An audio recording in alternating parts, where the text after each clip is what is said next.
네, 오늘은 누가복음 7장 24절부터 살펴보도록 하겠습니다. 24절부터 살필 수 있는 한 생각하기로는 35절 정도까지 살피면 오늘 이야기가 다 마무리될 것 같네요. 24절 먼저 제가 읽고 시작하겠습니다. 요한의 제자들이 떠난 후 예수님은 사람들에게 요한에 대하여 이렇게 말씀하셨다. 너희가 무엇을 보려고 광야에 나갔느냐? 바람에 흔들리는 갈대냐? 아니면 화려한 옷을 입은 사람이냐? 화려한 옷을 입고 사치스럽게 지내는 사람은 왕궁에 있다. 우리가 지난주 배웠던 내용에 따르면 요한의 제자들이 예수님을 찾아왔죠. 그래서 찾아온 상태에서 우리가 누구를 기다려야 됩니까? 우리가 기다리는 분이 당신이 맞습니까? 아니면 우리는 계속 누군가를 또 기다려야 됩니까? 이런 질문을 했을 때 예수님이 돌려보내셨죠. 눈으로 보이고 확인할 수 있는 것 이미 다 증거가 있는데 믿음이 없는 건 문제가 아니겠나 싶은 그런 의도를 요한의 제자들에게 말씀해 주시고 떠나갔죠. 그래서 24절은 그 장면에서 시작하는 거예요. 요한의 제자들이 떠났다. 그리고 예수님은 주변에 있는 사람들에 대해서 요한이 어떤 사람인지를 말씀하신 거예요. 그런데 이제 제일 먼저 요한의 됨됨이보다는 요한이 어떤 환경에서 일했는지를 말한 거예요.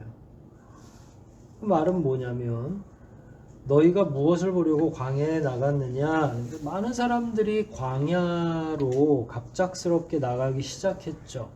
왜 그런가 이렇게 알아봤더니 광야에서 요한이 말씀도 가르치고 또 요단강 근처에 있을 때는 세례를 베풀기도 하고 그래서 사람들은 꾸역꾸역 요한의 소문을 듣고 요한의 거처와 사역지인 광야에 관한 이야기를 나누기도 하고 광야로 사람들이 나가기도 했죠. 그러니까 이런 내용을 주님은 다 알고 계셨고 그랬을 때 이제 요한에 대해서 설명을 해야 되는데 그러면 요한은 어떤 사람이냐? 그래서 제일 첫 질문이 너희가 무엇을 보려고 광야에 나갔냐? 광야에는 요한이 있다는 소리를 들었을 것이고 그것 때문에 나갔을 텐데 혹시 이런 사람도 광야에 나가진 않았을 거 아니냐고 25절에 화려한 옷을 입은 사람을 보려고 나간 거냐? 그런 사람은 어디에 있다고 표현했습니까? 화려한 옷을 입고 사치스럽게 지내는 사람은 왕궁에 있다라는 거예요. 그러니까 주소가 명확해야 되는 거죠. 잘못 찾아가면 안 되는 거예요.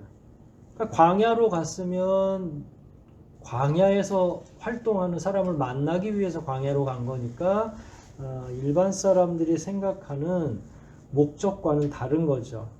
그래서 요한은 앞부분에 제가 일부러 읽질 않았는데 너희가 무엇을 보려고 광야에 나갔느냐 해놓고 바람에 흔들리는 갈대냐 아니면 화려한 옷을 입은 사람이냐 이렇게 반문을 하신 거죠. 요한은 광야에서 일했기 때문에 사역했기 때문에 이렇게 말함으로써 광야에 나가서 요한을 만나는 일과 관련해서는 다른 걸 기대하면 안 된다. 요한만 거기에 있는 것이다 라는 거고 바람에 흔들리는 갈대 이거는 요한을 가리키는 건 아니에요. 근데 광야에 아무튼 갈대나 억새들이 있으니까 그 갈대와 억새를 보려고 나가지는 않죠. 사람들이 뭐 지금처럼 수변 공원이 잘 만들어져 있어서 그런 풍경을 즐기러 가기도 하겠지만 일부러 많은 사람들이 꾸역꾸역 광야로 나간 건 갈대도 아니고 화려한 옷을 입은 사람도 아니고 오직 세례 요한이었을 것이다 라는 거예요. 26절에서 이제 나오죠. 그런데 너희는 어째서 나갔느냐? 갈대도 아니고 화려한 옷을 입은 사람은 왕궁에 따로 있고 했는데 또 왜 나갔냐? 그것도 아니고 저것도 아니며 원래 광야는 갈대만 있었죠. 그런데 거기에 예언자가 있었던 거죠. 그게 세례 요한인 거예요. 그래서 예수님은 물어보시고 직접 또 답 내려주시고 물어보시고 답 내려주시고 지금 계속 혼자 말씀하시는 거예요. 예언자를 보려고 나갔느냐? 사실 요한은 예언자보다 더 훌륭하다. 예언자를 그 사람들은 이미 이제 세례 요한에 관한 소문을 들었고 그가 예언자라는 사실도 알았겠죠. 근데 예언자 중에서 가장 위대한 예언자는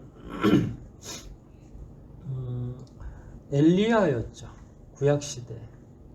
이미 그렇게 사람들은 소문이 나 있고 다 그렇게 인식하고 있어요. 심지어 엘리야가 세례 요한이 등장해서 사역할 때 사람들은 엘리야가 살아 돌아왔다라고 생각할 정도였어요.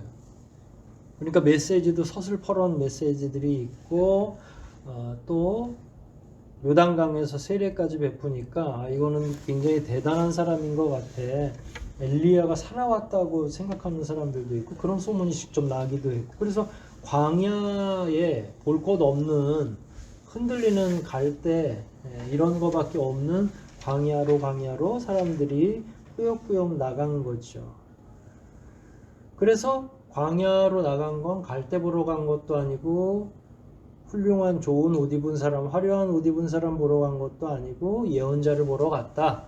여기까지가 이제 26절에 나오는 거고요. 그런데 예수님이 세례 요한을 일컬어서 그 이전에 어떤 예언자보다 훌륭하다. 이렇게 26절 말미에 말씀하고 계시는 거거든요. 과연 뭐가 훌륭할까요? 세례 요한이 다른 예언자들에 비해서 순교당하는 것도 그렇고요. 가장 중요한 건 메시아에 대한 아주 명확한 상을 가지고 있는 최종적 예언자라는 거예요. 그러니까 엘리야는 구약의 마지막 예언자거든요.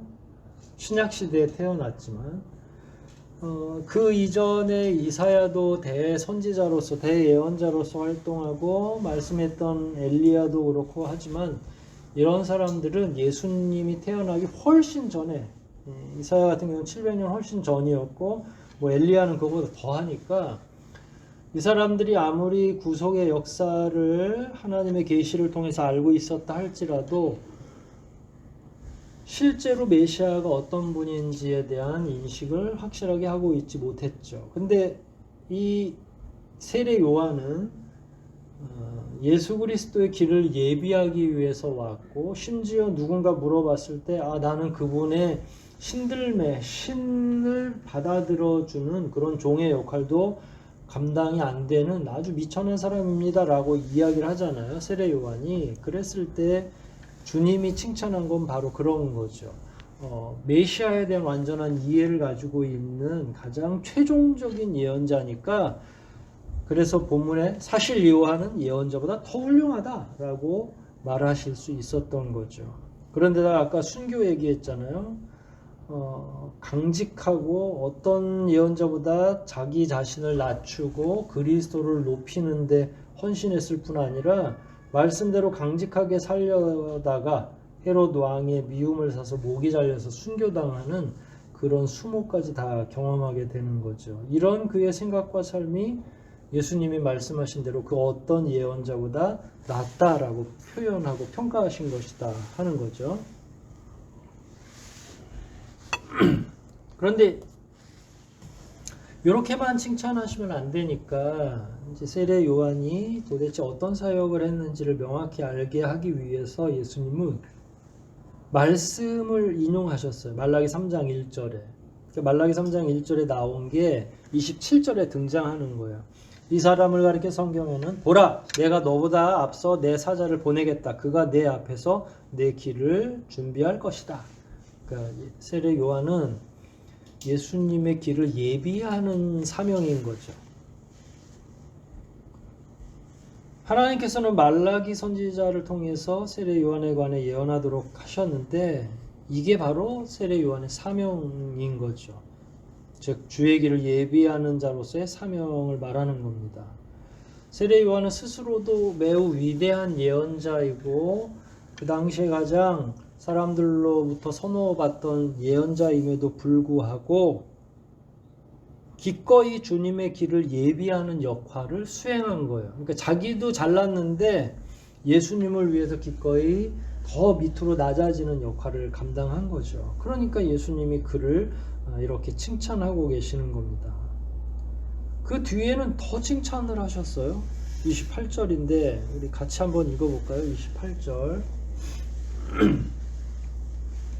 찾으셨습니까? 함께 읽겠습니다. 내가 분명히 말하지만 여자에게서 태어난 사람 중에 요한보다 더 큰 사람은 없다.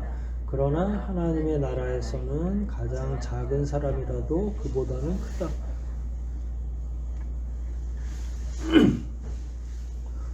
여자에게서 태어난 사람 중에 요한보다 더 큰 사람이 없다고 그랬으니까 그동안 역사상 가장 중요한 사람 중에 하나다라는 거예요. 근데 이거를 문자 그대로 본다고 하면 물론 문자 그대로도 예수님이 명확하게 이렇게 표현하신 건 맞는 거고요. 문자 그대로 본다면 이런 재미난 일들이 있겠죠. 예를 들어서 유대인들은 믿음의 조상이 따로 있잖아요.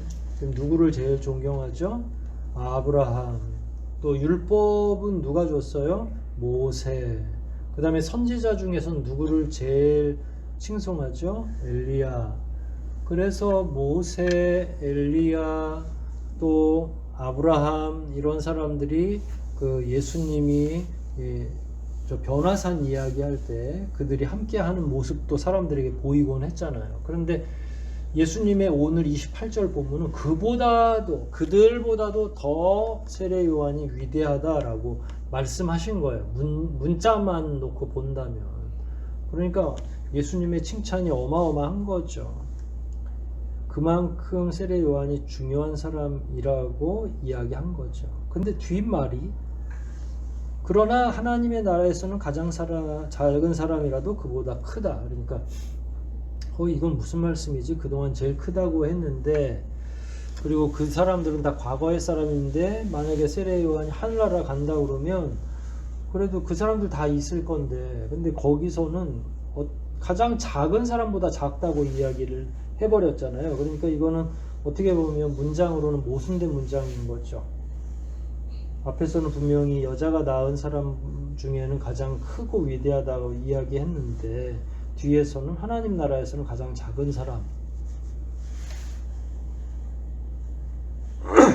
작은 사람이라도 그보다 크다라고 이야기를 하신 거니까 앞뒤가 조금 안 맞는 것처럼 보여지죠. 왜 이렇게 얘기했을까요? 가장 첫 번째는 하나님 나라는 서열이 없어요. 그러니까 뭐 따로 위대한 사람이 있는 게 아니잖아요. 아브라함이 이 땅에서는 믿음의 시조로 불릴 수 있고요. 또 엘리야 비롯해서 많은 예언자들이 이 땅에서는 엄청난 사명을 감당하고 능력도 있었지만 하나님 나라 가면 그 능력을 발휘할 필요도 없고 하나님은 능력으로 사람들을 분류하거나 평가하지 않으시는 거죠. 그냥 거기는 모든 사람들이 서열 없이 다 평등하고 다 동일하게 하나님으로부터 대접을 받는 거예요. 그래서 주님은 이런 서열 따위가 필요 없는 것을 일컬어서 하나님 나라에서는 가장 작은 자라도 그보다 크다. 그러니까 이렇게 우열을 뒤바꿔 놓은 거죠. 그러니까 참 하나님의 나라를 우리가 이해하기 어려운 부분들이 많이 있는 것 같아요. 29절입니다. 예수님의 말씀을 들은 사람들은 세무원들까지도 이미 세례를 받았으므로 하나님의 요구가 옳다는 것을 인정하였으나 이게 무슨 말이죠? 이미 이제 세무원들이든 이게 세리들이라는 거죠. 많은 사람들이 세례 요한에게 세례를 받고 나서 실증적으로 본인들이 느낀 거예요. 예수님의 그 말씀이 무엇인지를. 그가 정말 위대한 선지자였구나, 위대한 사람이 맞구나 라는 걸 이미 많은 사람들이 체험을 한 거예요. 세례 요한에게 있어 세례를 받으면서. 사실 그 내용이에요. 그러니까 체험보다 더 큰 증명하는 방법은 없는 거죠. 이 사람들이 본인들이 직접 누군가에게 설명 듣고 아는 게 아니라 본인들이 체험을 받았기 때문에 그의 설교라든지 그의 세례 주는 거라든지 그의 이런 과정들을 거쳐서 세례 요한이 어떤 사상을 가지고 있는지 어떤 사람됨이었는지를 알고 있어서 예수님이 이렇게 말씀하셨을 때 다 고개를 끄덕끄덕 거리는 거죠. 그 다음에 주변에 있는 사람들이 결국은 예수님이 이 세례 요한의 사명에 대해서 주님의 길을 예비하는 자로서의 사명을 이야기할 때에도 오랫동안 그 이야기를 들어왔기 때문에 나는 그의 길을 예비하러 온 자지 내가 주인공이 아니야 라고 하는 말을 세례 요한이 끊임없이 했으니까 그 말을 사람들이 들었으니까 다 이해했다는 거예요. 그런데 이해 못한 사람들도 있어요. 그게 30절에 나와요. 바리새파 사람들과 율법학자들은 요한의 세례를 받지 않았으므로 스스로 하나님의 뜻을 저버렸다. 그러니까 요한을 받아들여야 되는데 그 받아들이지 않는 거예요. 왜냐면 이 사람들은 이미 자기들이 다 잘난 사람들이잖아요. 그러니까 누구 앞에 가서 머리를 조아릴 필요가 없죠. 세례라고 하는 건 자기 죄를 고백하는 일인데 종교 지도자들은 자기들이 죄 없다고 생각하면서 살아왔던 사람들이잖아요. 그러니까 이 사람들이 굳이 세례 요한에게 가서 세례를 받을 필요가 없는 거죠. 세례도 안 받고 세례 요한에 대한 이해와 경험도 없으니까 결국은 하나님이 주도하고 있는 이 구원의 역사에서 자꾸 제거가 되고 배척이 되는 거예요. 그 당시에 바리새파와 율법학자들이. 그래서 그걸 일컬어서 30절 마지막에 스스로 하나님의 뜻을 저버렸다라고 표현한 거죠. 어떤 사람들은 하나님이 예언자를 보내면 그 즉시 눈치채고 영적으로 깨달음이 있는가 하면 어떤 사람들은 바로 와서 옆에서 사역을 하고 사명을 감당해도 들으려고 하지 않는 사람들도 있어요. 실제로 눈으로 보고 나서도 세례 요한의 이런 위대한 사역에 대해서 신뢰하거나 동조하지 않는 거죠. 참으로 어리석은 사람들입니다. 그들은 도무지 구원의 종처럼 가까이 가고 있지 못한 거죠. 자, 30절 한번 읽어볼게요. 같이 읽습니다. 30절입니다. 시작. 주님은 다시 말씀하셨다. 죄송해요. 31절입니다. 다시 읽겠습니다. 시작. 주님은 다시 말씀하셨다. 이 시대 사랑을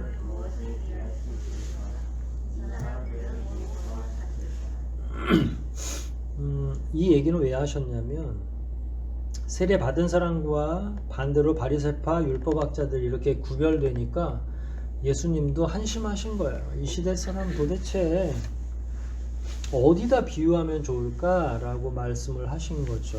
그 이해도 안 되고 또 함께 있는 여러 사람들을 좀 일깨울 필요가 있어서 이야기를 하시기 시작한 거죠. 32절에 이렇게 표현됐어요. 이들은 마치 장터에 앉아서 자기 친구들에게 우리가 피리를 불어도 너희가 춤추지 않고 우리가 상여노래를 불러도 너희가 울지 않았다 하고 말하는 이들과 같다. 이 이야기는 계속 우리가 복음서를 살필 때마다 나왔던 얘기죠.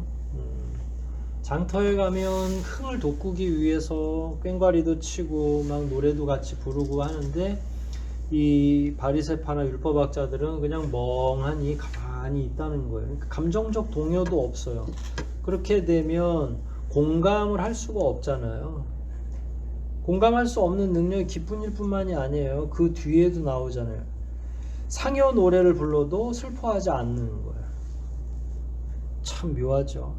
기쁜 일도 즐거운 일도 함께 하지 않고 슬프고 고통스러운 일도 뭐 슬퍼할 줄 모르고 윤리도 없고 도덕도 없고 다른 이들의 마음에 공감을 표현하는 일도 못하는 거. 그러니까 마음 자체가 완전하게 완악해져 가지고 이 사람들은 그냥 그 가뭄에 땅이 갈라진 것처럼 온 심령이 완전하게 갈라져 있는 사람들인 거죠. 또 이 사람들이 약간 예민해질 때도 있어요. 바리새파와 율법사들이. 그게 이제 33절부터 마지막인데, 세례 요한이 와서 빵도 먹지 않고 포도주도 마시지 않았어요. 그럼 뭐를 먹었죠? 석청도 먹었고요. 그러니까 그런 면에서 사람들이 다 모여가지고 세례 요한을 일컬어서 뭐라고 그랬다고요? 저는 먹지도 마시지도 않으니까 저는 귀신 들렸다. 그러니까 귀신 들린 사람들 특징 중에 하나가 아무것도 안 먹고도 막 힘이 너무너무 넘쳐가지고 쇠사슬을 끊고 도망갈 정도의 그런 내용들이니까, 세례 요한을 향해서는 정신 나간 사람, 귀신 들린 사람 이렇게 표현한 거예요. 안 먹는다고. 뭘 안 먹으면 귀신 들린 사람이라고 오해를 받나 봐요, 이 당시에는. 근데 반대로 34절에 내가 와서 먹고 마시자, 이 사람들은 나를 향해서 이 사람은 먹고 마시기를 좋아하는 사람이며 죄인들하고 어울리는 친구다. 거기 세무원과 죄인들이라고 표현했죠. 먹으면 먹는 대로 미친 사람 취급을, 안 먹으면 안 먹는 대로 미친 사람 취급을 받고, 먹으면 먹기를 탐하는 사람처럼 취급을 받는 거예요. 그럼 어떻게 하면 욕을 안 먹겠어요? 한번 이렇게 마음 먹은 사람들은 욕을 안 먹을래야 안 먹을 수가 없잖아요. 그러니까 예수님께서 이상한 사람들이다 라고 이미 앞전에서 말씀한 거죠. 공감도 못하고 즐거운 일이든 슬픈 일이든 공감할 줄도 모르고 때에 따라서는 뭘 하는지도 모르는 아주 이상한 사람들, 그걸 계속 지금 지적하고 있는 거예요. 왜 예수님이 이 사람들을 지적하냐면 지금 현장에도 자꾸 이 사람들이 쫓아다니고 있기 때문에 그런 거예요. 귀찮게 하고 이상한 질문하고 현장까지 쫓아와서 예수님을 괴롭게 하는 거예요. 35절입니다. 같이 읽겠습니다. 그러나 시작. 그러나 하나님의 지혜는 그것을 받아들이는 사람에 의해서 옳다는 것이 입증된다. 바리새인이나 율법사들에 의해서 하나님의 온전한 말씀이 증명되지는 않아요. 왜냐하면 그들은 하나님 말씀을 받아들이지 않기 때문에. 수용하지 않는데 어떻게 그걸 인정하겠어요. 하지만 수용하는 사람들, 마음이 순전하고 하나님의 말씀에 갈급함이 있는 사람들은 이미 말씀을 받아들였기 때문에 결국은 하나님의 말씀이 옳구나, 이게 이렇게 하니까 고쳐지는구나, 하나님이 누군가를 통해서 미리 예언을 하셨는데 이 예언이 맞아 떨어지는구나, 이런 거를 결국 믿는 사람들에게 의해서는 받아들여지고 입증이 된다는 거예요. 이게 아주 오묘한 말씀인데, 저하고 여러분을 통해서도 하나님의 말씀이 그릇되지 않다, 옳다라고 하는 게 밝혀져야 되는 거예요. 왜냐면 우리는 그 복음에 대해서도 받아들였고 하나님 말씀에 대해서 온전하게 수용하고 있기 때문에. 그러나 믿지 않는 자들은 입증할 수가 없죠. 저는 이게 요즘에도 이런 일이 너무 많은데, 그래서 믿지 않는 자하고 멍해도 같이 해서는 안 되고 토론해봐야 끝이 나질 않습니다. 왜냐하면 아예 안 믿기로 작정을 하고 얘기했기 때문에 아무리 우리가 옳은 부분을 인정하라고 이야기하고 다양한 설명을 해줘도 이 설명을 듣고 믿을래야 믿을 수가 없어지는 거죠. 왜냐하면 그 사람들이 이미 마음의 벽이 생겼고 이 내용들을 받아들이려고 하지 않기 때문에.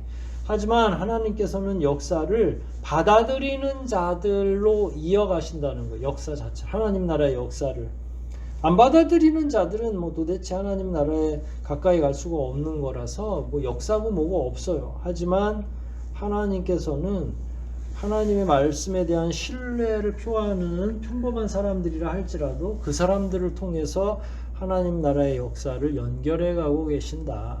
그래서 오늘 이렇게 본문을 쭉 보면 결국은 28절, 29절 지나가면서 많은 사람들은 세무사와 더불어 주님의 말씀을 온전히 이해했어요. 세무사에 관한 설명들을. 그렇게 된 까닭은 결국은 받아들이고 믿는 그 사람들이 하나님의 말씀을 증명할 수 있는 사람들이기 때문에 이제 서로 교차하고 있는 거죠. 그래서 예수님께서는 이런 사람들을 더 귀히 여기시는 거죠. 근데 그 사람들이 누구냐면, 귀담아 듣고 들으려고 하는 사람들이 누구냐면 이제 이 34절에 나와 있는, 내가 먹고 와서 먹고 마시게 됐을 때, 근데 맨 뒤에 보면 세무원과 죄인들, 여기에는 이제 가늠한 사람들도 있고 창녀들도 있고 이런 사람들하고 주로 활동을 하는데, 당연히 그 사람들이 제일 먼저 하나님의 말씀을 듣고 믿었고 그에 의해서 35절에 받아들였기 때문에 그 사람들에 의해서 옳다고 증명되고 있는 거죠. 하나님의 말씀이.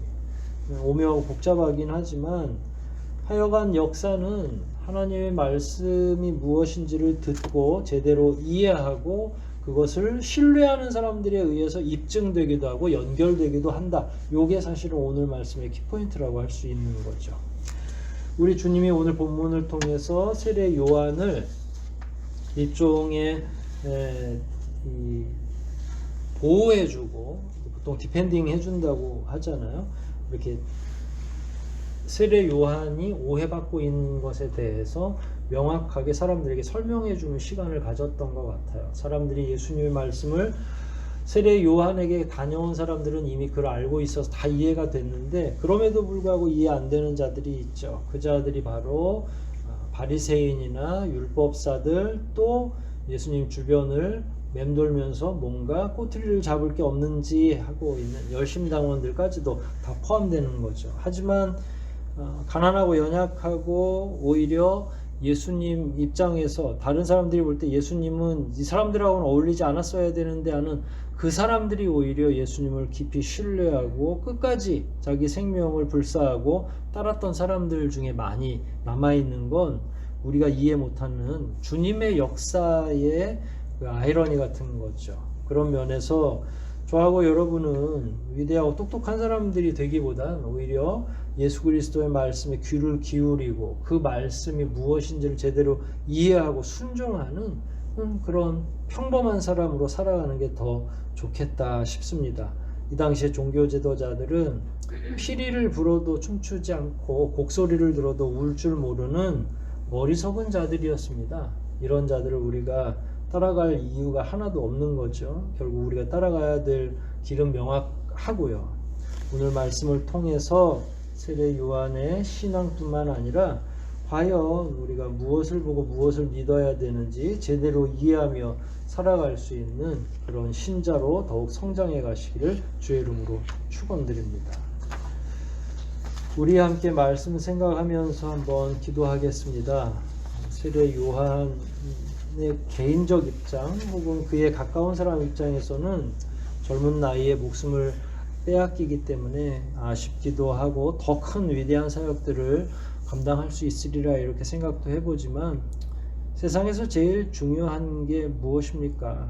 별로 따로 이렇게 있는 게 아니라 자기 영역에서 최선을 다하는 일입니다. 그런 의미에서 세례 요한은 본인 스스로도 굉장히 강직하고 아주 잘난 사람이지만 그럼에도 불구하고 예수님이 오시는 길, 예수님이 앞으로 어떤 길을 걸어가야 되는지를 여러 사람에게 선포하는, 어떻게 보면 메신저로서 계급도 높지 않은 그런 역할을 기꺼이 감당했던 것을 주님이 높이 평가하고 있습니다. 우리들도 역시 그와 같은 삶을 조곤조곤 잔잔하지만 항상 예수님에게 보탬이 되고 교회의 보탬이 되는 그런 인생으로 살게 해달라고 이 시간 통성으로 함께 기도하시겠습니다.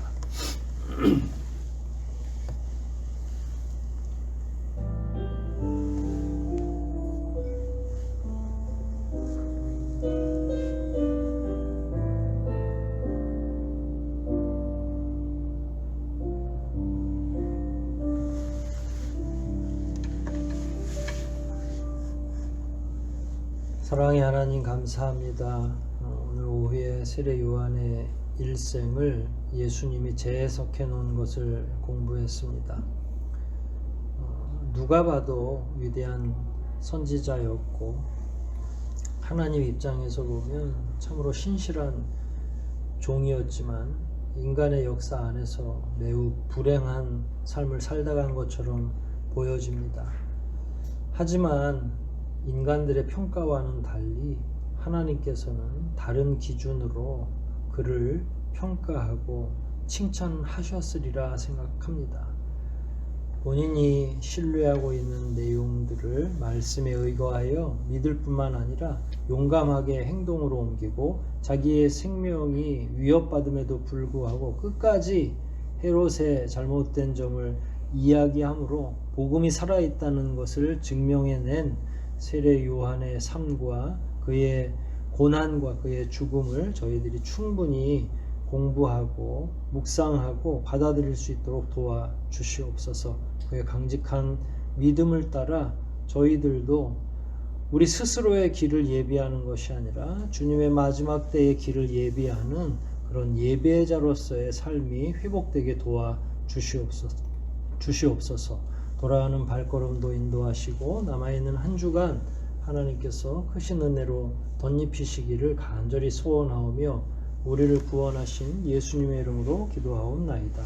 아멘.